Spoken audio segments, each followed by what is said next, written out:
Hello students, मैं doctor Gauri Bhatnagar Sanskrit tutorials में आपका स्वागत है। इस वीडियो में हम हितोपदेश नामक नीति कथा के विषय में पढ़ेंगे। नीति कथा के कुछ कहानियाँ पढ़ेंगे। नीति कथा मीन्स विभिन्न कथाओं के माध्यम से नीतिगत शिक्षाएं प्रदान करना।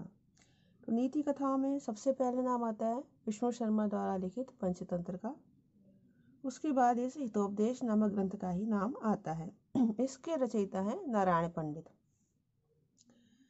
तो नारायण पंडित ने इसकी रचना पंचतंत्र के आधार पर ही की है। इस कथा में कुल 43 कथाएं हैं हितोपदेश नामक ग्रंथ में, जिसमें 25 कथाएं पंचतंत्र से ली गई हैं। इन 43 कथाओं को 4 भागों में बांटा गया है: मित्रलाभ, सुहृदभेद, विग्रह और संधि। इसमें बहुत ही सरल भाषा में विभिन्न बातों की शिक्षा दी गई है।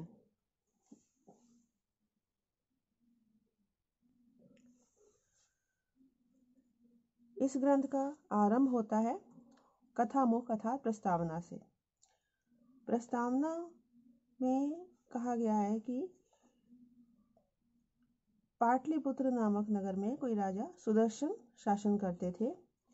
तो राजा सुदर्शन ने, वो बड़े विद्वान राजा थे, परंतु उनके पुत्र जो थे वो अज्ञानी और विभिन्न बुरी आदतों के शिकार थे।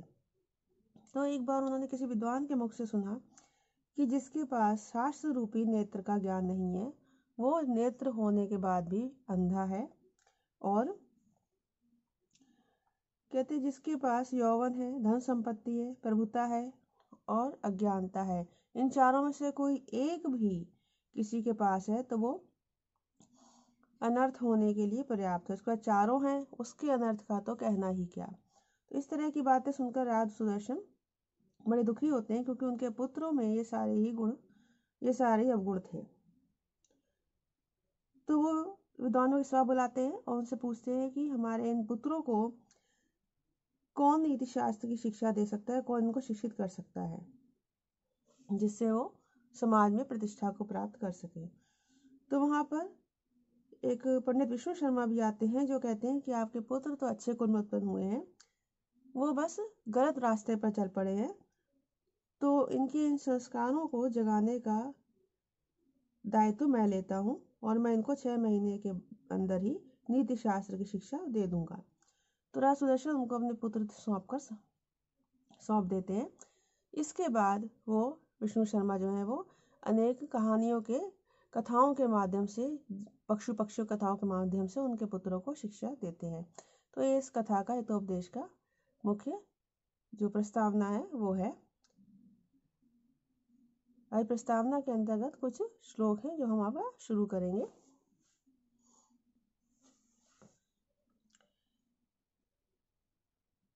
पहला श्लोक मंगलाचरण है। मंगलाचरण अर्थात ईश्वर का स्मरण करना। किसी भी ग्रंथ की निर्विघ्न समाप्ति के लिए हर कवि या लेखक ईश्वर का स्मरण करता है, वही यहाँ पर किया हुआ है।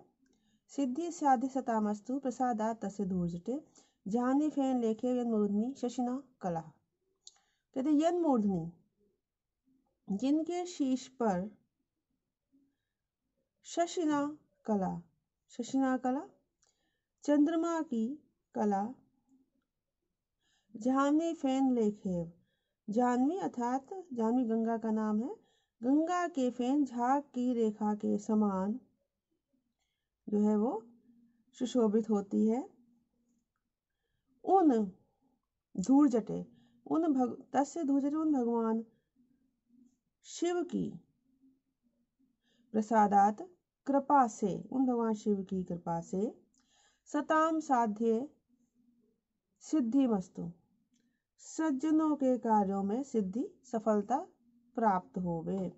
सज्जनों के साध्य कार्यों में सिद्धि सफलता प्राप्त होवे। जिसके सिर पर चंद्रमा की कला जो है वो जाह्नवी गंगा के झाग की रेखा के सुशोभित होती है, उन भगवान शिव की कृपा से सज्जनों के कार्य में सफलता प्राप्त हो। अब यहाँ पे जो गंगा है उनको जाह्नवी नाम से संबोधित किया गया है। इसके पीछे ये पौराणिक कथा है।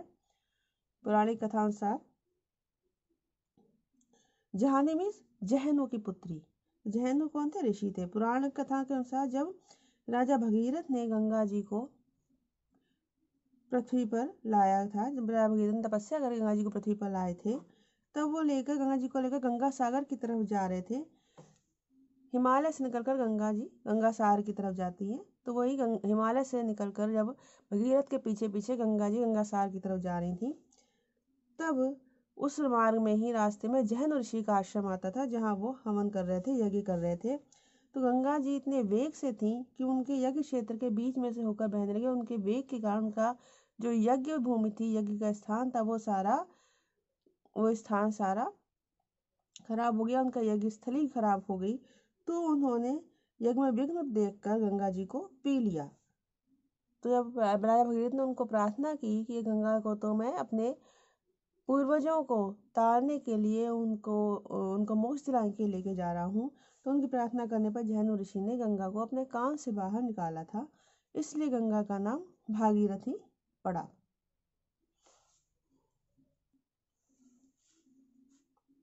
श्रुतो हितोपदेशोऽयं पाठों संस्कृतोक्तिषु वाचां सर्वत्र वैचित्र्यं नीति विद्यां ददाति च। अब कहते हैं अयम हितोपदेश, यह हितोपदेश जो है, हितोपदेश नामक ग्रंथ जो है वो श्रुत सन सुना गया। तो सुना गया ये हितोपदेश नामक ग्रंथ संस्कृत उक्तिषु पाठवम, संस्कृत उक्तिषु संस्कृत की वचनों में, पाठवम कुशलता, संस्कृत को बोलने में कुशलता, सर्वत्र वाचाम वैचित्र्यम, और सर्वत्र वाचाम वैचित्र्यम, सब स्थानों पर, हर स्थान पर वाणी की विचित्रता, वाणी में विचित्रता, नीति विद्याम च ददाति, और नीति की विद्या देता है, नीति का ज्ञान देता है। अर्थात श्रुतम अयम हितो, यह सुना गया, यह हितोपदेश, यह हितोपदेश सुनने के बाद, सुन करके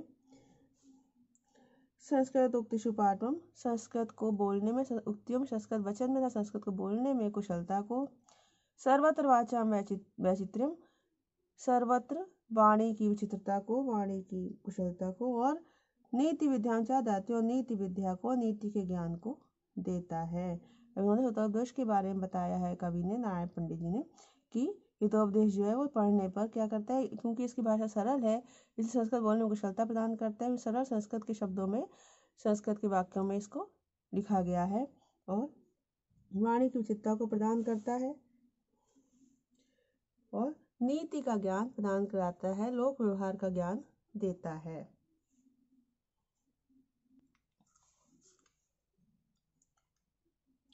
अजर अमरवत प्राज्ञो विद्यार्थम चाचिंतेत गृहीति केशेषु मृत्युना धर्मम आचरेत। कहते हैं प्राज्ञ विद्वान लोग अजर अमरवत, अजर और अमर के समान, अजर मीन्स जिसमें जिसको जो वृद्ध ना हो, अमर मीन्स जो कहीं मरे ना, तो अजर और अमर के समान विद्याम अर्थम चा चिंतित, विद्या और धन का चिंतन करे। मृत्यु न केशेषु गृहीति, मृत्यु के द्वारा बालों के पकड़े हुए के समान धर्मम आचरे, धर्म का आचरण करे। कहने का तात्पर्य है कि विद्वान व्यक्ति विद्या और धन को किस प्रकार से अर्जन करे, कि जैसे कि मेरा ये जीवन अजर और अमर है, कभी समाप्त नहीं होगा, तो मैं विद्या और धन को मैं कभी भी प्राप्त कर सकता हूँ। यह सोचकर विद्या और धन को प्राप्त करे, उसके विषय में सोचे। किंतु धर्म के विषय में कैसे सोचे, कि जैसे मृत्यु ने केश पकड़ रखे हो, अर्थात मृत्यु आ ही गई हो, इस प्रकार से धर्म का आचरण करे। जैसे जनरली समानता लोग क्या कहते हैं वृद्धावस्था में, कि अब धर्म का कर्म करने चाहिए, क्योंकि मृत्यु कभी भी आ सकती है, तो व्यक्ति को धर्म के कार्य कर देना चाहिए, दान धर्म करना चाहिए, जिससे कि उसका परलोक सुधरे। परंतु यहाँ पर कवि ने कहा है कि हमें धर्म का आचरण इस प्रकार करना चाहिए मानो कि मृत्यु आज ही आने वाली हो, तो मृत्यु के द्वारा केश पकड़े के समान, अर्थात मृत्यु सामने खड़ी हो, इस प्रकार से हमें धर्म का आचरण करना चाहिए। कहने का तात्पर्य क्या है, कि विद्वान को विद्या और धन के विषय में अजर और अमर के समान सोचना चाहिए, अर्थात मैं कहीं मरूंगा नहीं, कहीं वृद्ध नहीं होगा, तो मैं विद्या और धन को कभी भी अर्जित कर लूंगा।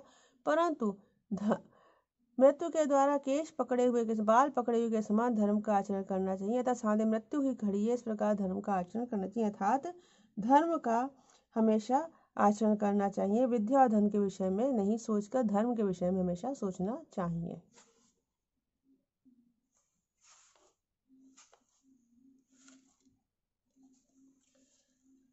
सर्वद्रव्येषु विद्येव द्रव्यम आहुरुन्नतमम् आहार्यत्वाद् अनर्थत्वाद् अक्षयत्वाच्च सर्वदा। अब कहते हैं कि सर्वदा आहार्यत्व, आहार्यत्वात् हमेशा, आहार तो ना चुराई जा सकने वाले के कारण, अनर्घत्वात् अमूल्य होने के कारण, अक्षयत्वात् और अक्षयत्वात् कभी नष्ट न होने के कारण, विद्या एव सर्वद्रव्येषु अनुत्तम द्रव्यम आहु। विद्या ही सारे पदार्थों में अनुत्तम सर्वश्रेष्ठ पदार्थ कही गई है। मतलब हमेशा, सर्वदा हमेशा, आहारत्वात् ना चुराई जा सकने के कारण, अनर्घत्वात् अमूल्य होने के कारण और अक्षयत्वात् नष्ट न होने के कारण विद्या ही सर्वद्रव्येषु अनुत्तमं द्रव्यम आहु, सभी द्रव्यों में सर्वश्रेष्ठ द्रव्य कही गई है। अर्थात क्योंकि द्रव्य से तात्पर्य है धन या वस्तु कोई। इस प्रकार विद्या जो है कभी चुराई नहीं जा सकती और ना ही अनर्थत्वात् इसका कोई मूल्य में लगा सकता है, अक्षयत्वात् और ना ही कभी नष्ट की जा सकती है। इसलिए विद्या को सर्वश्रेष्ठ पदार्थ कहा गया है। क्योंकि अन्य पदार्थ तो कोई भी चुराया भी जा सकता है और हर पदार्थ का कोई मूल्य होता है और कोई भी हर पदार्थ नष्ट भी हो सकता है, परंतु विद्या में ये तीनों ही गुण है कि वो ना तो चुराई जा सकती है, ना ही वो उसका कोई मूल्य लगाया जा सकता है और ना ही वो कभी नष्ट हो सकती है।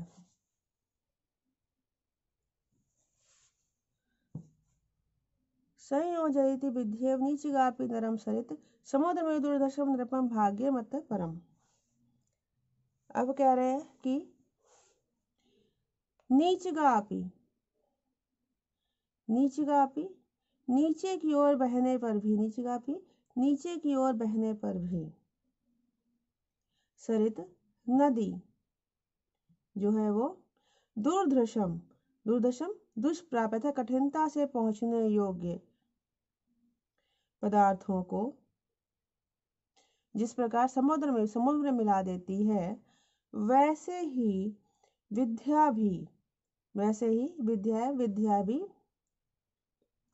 नरम मनुष्य को दुर्दशम नृपम कठिनता से प्राप्त होने योग्य राजा से संयोजयति मिला देती है। अतः परम भाग्यम, इससे अधिक भाग्य की बात है, अतः इससे आगे भाग्य की बात है। कवि के कहने का मतलब है कि जैसे नीचे की ओर नदी पर्वत से नीचे की ओर समुद्र की ओर आती है, तो नीचे की ओर जाने वाली नदी भी जिस प्रकार से अपने अंदर आने वाले पदार्थों को, अपने साथ आने वाले पदार्थों को दुर्दशम कठिनता से प्राप्त होने योग्य समुद्र में मिला देती है, वैसे ही विद्या भी मनुष्य को, ये सामान्य मनुष्य को भी दुर्दशम नृपम कठिनता से प्राप्त होने, कठिनता से मिलने योग्य राजा से संयोजयति मिला देती है। अतः परम भाग्यम, इससे अधिक भाग्य के ऊपर निर्भर है, अर्थात इससे ज्यादा वो उसका भाग्य है कि वो राजा से मिलकर किस प्रकार से अपनी आजीविका का उपाय कर सकता है। तो कवि कहने वाला इस प्रकार से पर्वत से, पहाड़ से निकलकर नदी नीचे की बहती हुई अपने साथ आने वाले सही मिट्टी पत्तों को समुद्र में मिला देती है, जहाँ तक कि कोई पहुंच नहीं सकती है आसानी से, उनको भी ले जाके समुद्र मिला देती है। वैसे ही विद्या भी साधारण मनुष्य को भी कठिनता से प्राप्त होने, कठिनता से मिलने योग्य राजा से मिला देती है। इस वीडियो में इतना ही। साथ बने रहने के लिए धन्यवाद।